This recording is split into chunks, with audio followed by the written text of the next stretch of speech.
Welcome back to Reading Bear. Today, we will take a look at some new revenge stories. And if you enjoyed my content, please don't forget to subscribe to my channel and post some bear emojis in the comments. Let's go! The first one is titled, Landlord Ended Up Paying Me £3,000.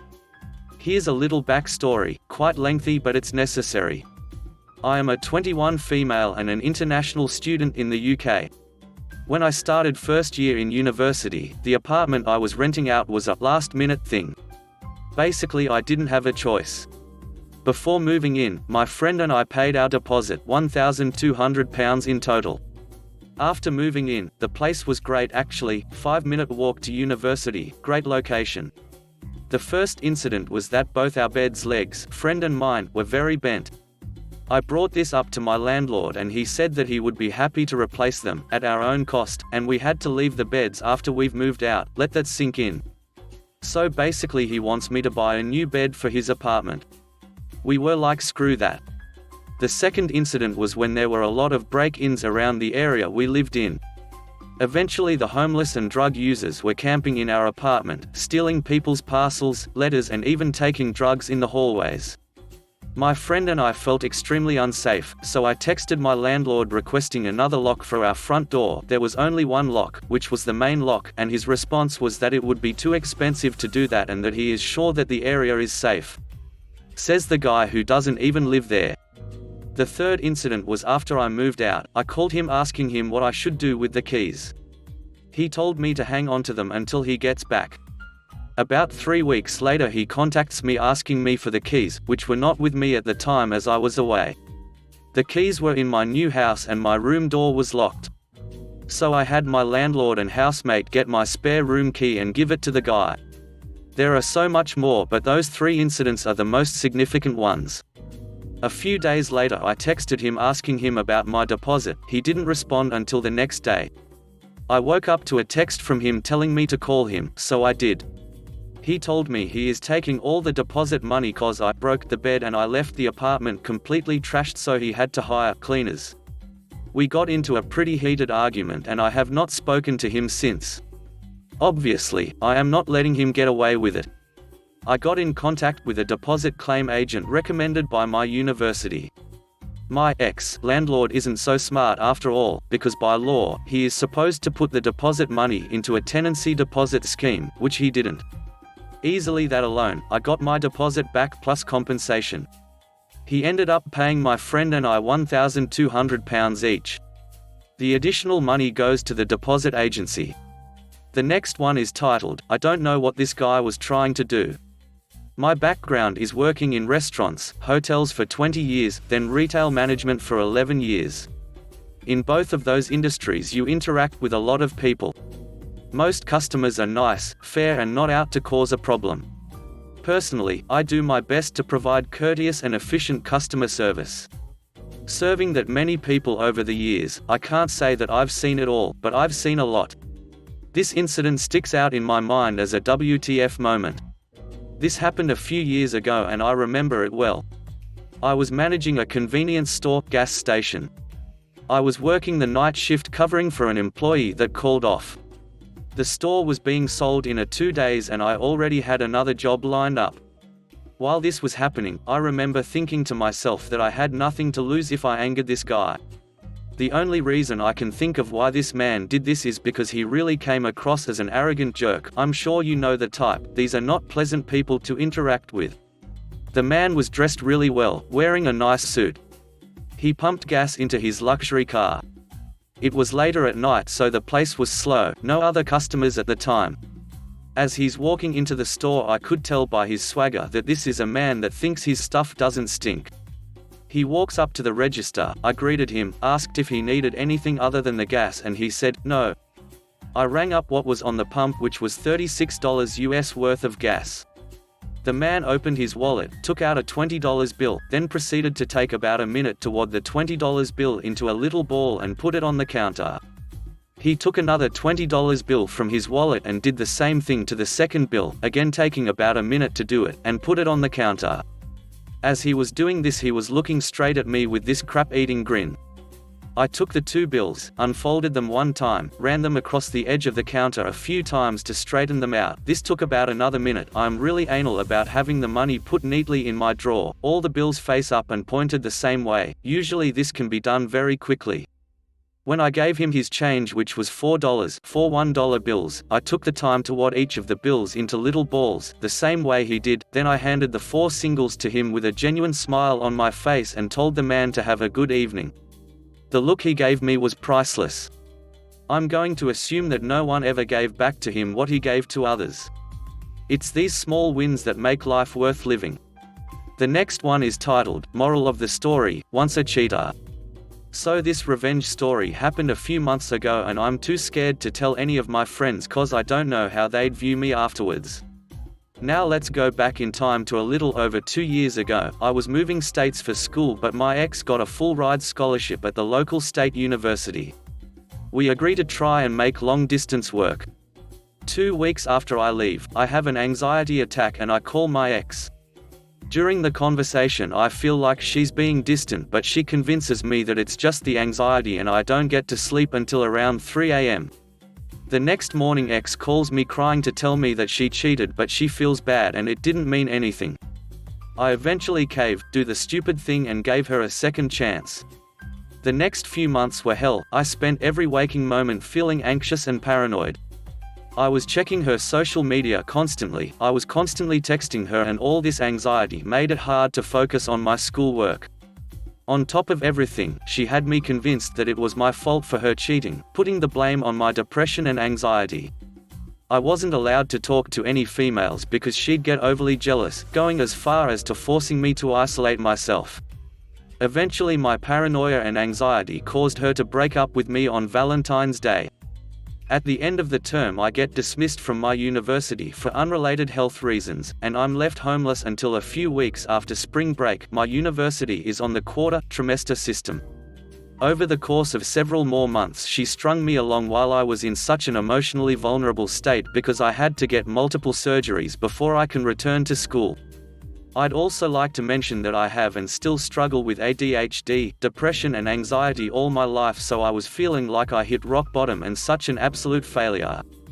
It's hard to let go of this sort of pain, and I bottled it in for a really long time. I go through the motions of borderline alcoholism, sleeping around, all around risky behavior, but who hasn't? Let's fast forward about 18 months, or around last November. It took so long, and so much counseling, but I finally managed to get to a point where I can function normally. My ex tries texting me and I felt myself regress back to the moment after I got dumped. I'm trying to be cordial, I try not to let my emotions interfere with how I conduct myself, but this witch has me seething in rage. She doesn't seem to feel guilty about what she's done to me, but I bite my tongue and ask to platonically hang out when I fly home for the holidays. Of course she agrees, but I hatch a plan to just make her pay for putting me through such a torturous period in my life. Several weeks pass and we finally hang out. Now I make a mental note not to intentionally flirt or make the first move. This is important to me on a moral standpoint, but I'll explain later.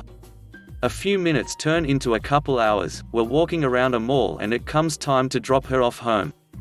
By this time, I've found out that she's still with the guy she cheated with, but I managed to keep my cool. I park and she invites me up to her place since her parents aren't home. We walk into an empty elevator and as soon as the doors close, she instantly starts making out with me. We get to her apartment and we do the dirty. In the middle of it, I decide to use her phone to take pictures and videos. Afterwards, I tell her that I'm gonna take a short nap and she does the same. After confirming that she's out, I take this chance to send the pics and videos to her boyfriend from her phone, unlocked it using her fingerprint. I proceed to block her and her boyfriend on all social media and both of their numbers before quietly getting dressed and leaving. I'd like to point out the importance of not making the first move because I didn't want to take the blame of seducing her. I wanted to make sure that it was her decision to cheat and that I wasn't completely responsible for her cheating. I don't feel bad about probably ruining that relationship because I now know for sure that she would have cheated with someone else if it hadn't been me. I don't even feel bad for that dude, he probably knew that she cheated on me with him. I haven't talked to either of them or our old friend group since then, but I've heard that she's attempted to sleep with my childhood friends. I could care less if they did, I just wouldn't ever wish for my worst enemies to be in a relationship with her. The next one is titled, High-Tech Revenge. This took place over 10 years ago, but I still don't really want this associated with me for reasons which will become apparent. There was this girl who used to be a bartender at my favorite local pub, I'll call her Nikki. I went there a lot and we gradually became friends. Apparently she wanted to date me at one time, but I was too oblivious to get the hints, but that's a whole different story. She had this guy who she was on and off with, I'll call him Tim, who was like 15 years older than her, she was 27 at time, and a total dickhead. He would do normal dickhead crap like borrow money from her and never repay, call her fat, she was a solid 10 out of 10, tall, blonde, great body, get mad when she hung out with other guys, etc. She stopped coming into work for a while and one of the other bartenders told me she had hurt her foot or something, so I decided to give her a call. Turns out she was in the hospital, so I went to visit her and brought her a pizza from this place next to the pub that we used to go to. On the phone she told me she'd stepped on a piece of glass, but I knew the moment I saw her foot that this was a lie. It was a total mess, stitches everywhere, whole foot and calf were bruised and there was even a tube coming out of the top to drain fluids. It was brutal to look at. We talked for a while and I cheered her up a bit, good pizza makes everything better. I asked her to tell me what really happened and she started crying, told me that Tim had thrown her out on his balcony, they were living together for about a month at this point, and slammed her foot in a sliding glass door. It was broken in a whole bunch of places and had to have screws put in to hold it together. She then confessed that he had hit her in the past and threatened to do more if she tried to leave him. Not ducking okay. Now I should give you some background on myself at this point. I am big, 6 feet 7 inches, 270, but in no way a tough guy. I have worked in programming and IT since I was in high school and was working as an information security analyst for a nationwide ISP at the time. I had dabbled in some harmless hacking in the past, but nothing targeted or malicious. Well, now I had a target and holy duck was I feeling malicious. I knew where Tim lived, having dropped Nikki off there a couple times, and I knew his Wi-Fi used WEP encryption because I had helped her fix a problem with her laptop once. WPA and WPA2, now completely standard, are fairly secure. WEP I can crack my way into in a matter of minutes. Google air cracking if you want to learn how. I parked near his apartment complex and used a Yagi antenna to connect to his network. Now I won't go too far into the details of what I did, but it amounts to a type of man-in-the-middle attack where port 443 traffic is dropped, forcing websites to use HTTP rather than HTTPS. This isn't possible these days, but back then it wasn't that uncommon. Next I used a program called Wireshark to capture packets and filter them for HTTP login cookies. I then used a GreaseMonkey script called Cookie Injector, available on GitHub, to insert the cookies into a Firefox browser session on my laptop. This resulted in me being logged into his Facebook, Hotmail, and online poker accounts from my laptop. I then used a DeAuth packet attack to deny him access to his own router. I didn't want any interruptions. Using my phone as a 3 grams modem, I changed the password to his Facebook and account, then I made a post with a picture of Nikki's messed up foot and the message, "This is what happens when I get angry." I tagged his mother, sister, boss and a bunch of his friends from the pub and co-workers. Now comes the part where I might have crossed the line. I had a really sweet DSLR camera at the time, telephoto lens, great low light sensitivity, etc. I had used it to take a picture of him through his window while he was sitting on at his desk playing online poker before beginning my attack. This is also how I knew he would be online. I used GIMP to add a crosshair to the photo and centered it on his head. I then emailed it to him from himself with the text, "Mess with the best, die like the rest. The next time you hurt her I will make you beg me to kill you." It sounded a lot less cringy at the time. Now to me this had been meant to scare him a little, maybe get him in trouble with people he cared about, nothing more. I found out a few weeks later that he had been fired and his whole family wasn't talking to him. Nikki said he changed his number and wouldn't talk to her. A week or so later I heard that he had left town and nobody knew where he had gone. I know what I did was probably a little too extreme, but I gotta say, I am not the least bit sorry. The next one is titled, The Guy in the Suit Who Doesn't Know Anything. A few years ago, I had the misfortune to work for a truly dysfunctional boss at a micro-niche company that provided training for a certain group of professionals that had to do continuous training. If I mentioned the group you would know the company, so I won't. I was the senior technical lead for a certain application, so I worked with every department in the company. Anyway, this company was owned by a guy that happened to be in the right place at the right time with the right product and was successful in spite of himself. Since he thought that he was a genius, and he wasn't, of course he packed the company with a whole crew of equally mindless idiots. Think Minions on steroids. But the crown jewel was the sales team. These were the quintessential narcissist, who would take a 2-hour lunch with all the sales buddy and boss and have 3 martinis, and a couple lines of a certain illegal substance. The one star of the bunch was the bane of my existence while I was there. He would call and demand that I stop what I was doing and fix all of his problems while he was on the phone. Half the time he would call me later and cuss me out for doing the opposite of what he demanded. I didn't, but he couldn't remember since he was drunk. I finally resorted to tell him to send me an email that explicitly stated what he wanted done. That way I could prioritize his tasks and have proof of exactly what he asked for. However, 5 minutes after he sent the email, he would call me and demand that I stop what I was doing and fix his problems.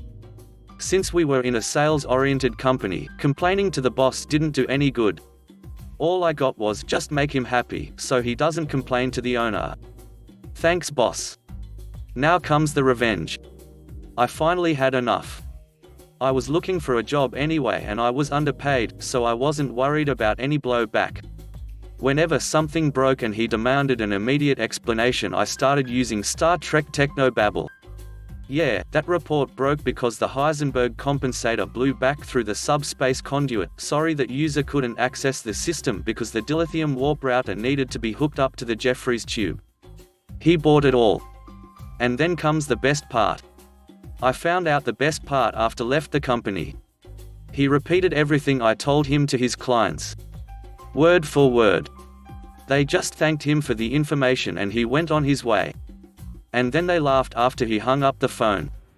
It didn't change anything, because even before this, their nickname for him was, the guy in the suit who doesn't know anything.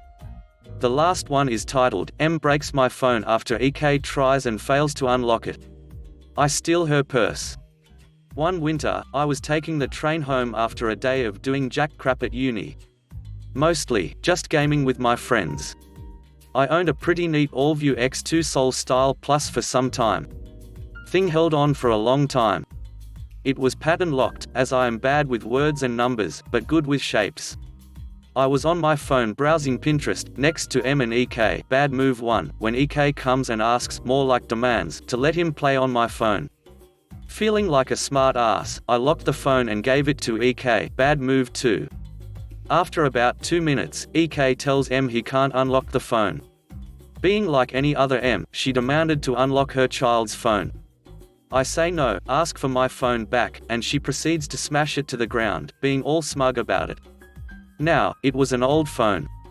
I wanted to replace it either way, and backed up everything on a SD card and left it at home. Mostly, I used it for internet. I was quiet. Just shrugged. Because I wanted revenge. So, I didn't scream or anything. I just picked up the phone and removed the SIM card, while M and EK moved further away. At my stop, the train began to get crowded. I made my way to the exit, making sure I pass M, and snatched her purse while she wasn't looking. The purse wasn't on her arm, it was on the seat beside her, stupid woman. She was still telling her kid about how much of an a-hole I was, making it easy to pick it up without her noticing. The original plan was to smack her head and then move out quickly. It might sound stupid, but I've done it before, and got away with it. I am easy to miss.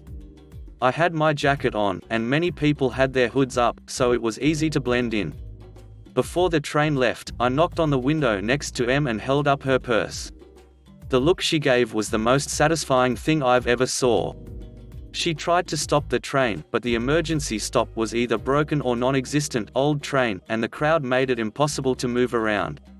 I moved to a place with no cameras around and searched through her purse.